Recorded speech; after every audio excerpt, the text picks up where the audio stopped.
Welcome everybody. We have two beautiful smartphones here on the table, actually three, but two different ones, and we have here the HTC 10 compared to the Samsung Galaxy S7. No, not the S7 Edge, I could have that also in the picture, but obviously that actually is just a bigger brother of the S7 and just has a bigger screen, so it's not fair, because otherwise it's the complete same hardware as you would see, for example, with the Samsung Galaxy S7. So what we will do is just compare a little bit the specs. I will tell you about which phone can do more and do less a little bit. Like for example, that the HTC has bigger sensors on the front and the back camera, and also on the front it has optical image stabilization, which Samsung doesn't have.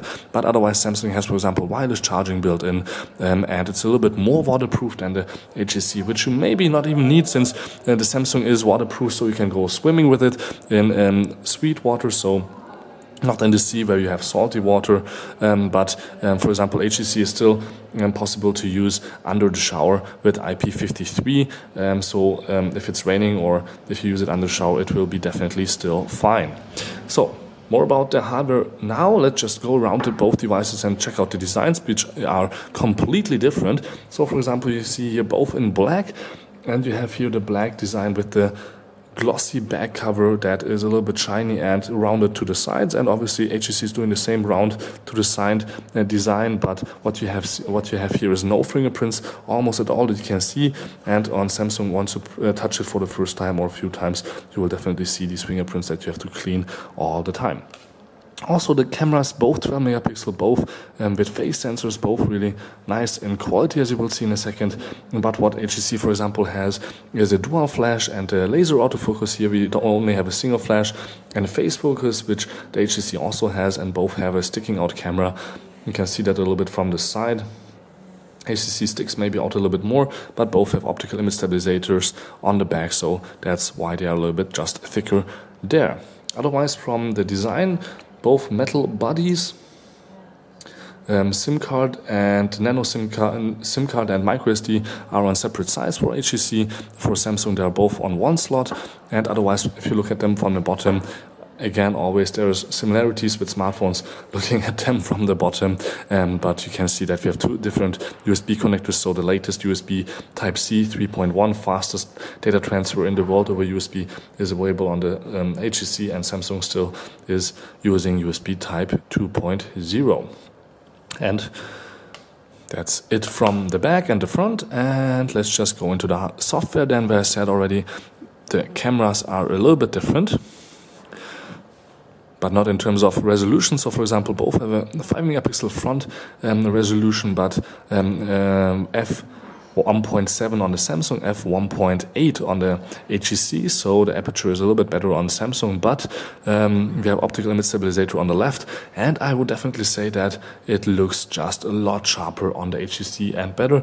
The wide angle is maybe a little bit better on the Samsung, but it's not that important, because if you look at my camera, it just looks more realistic on the HTC than on the Samsung. So let's turn around the cameras and let's maybe take a picture of the silver HTC One M.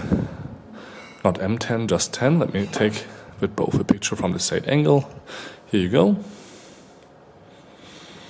And then you can decide for yourself which is in the basic mode looking better. The Samsung might win here a little bit, but obviously this is just the first prototype of the HTC, and it will only come out in 1 month.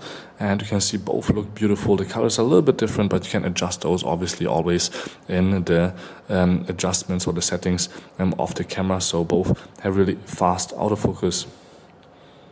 The HTC is not slow at all. The Samsung is also not slow at all. So with both you can shoot beautiful pictures also in a pro mode, which is available also on both devices. Here, if you just want to select that, you can really set up all kinds of nice and great things on both cameras if you want to just do more. So I don't even want to tell you more about the software, since it's basically both on Android 6.0 running, and both will get an update obviously as soon as it will be available, but otherwise there's just a cleaner look, if you ask me, on the HTC, since it just has the regular look of Google Android Marshmallow on it, with a little bit of a hint of HTC icons and features that I will show you in the full review, but otherwise obviously both look quite beautiful and run quickly with Snapdragon 820 processors, 4 gigs of RAM, and a lot of other technical specs I will spare you right now, since Technically, they are both on the same level in terms of display resolution, display size. You can see it nice, beautifully right here.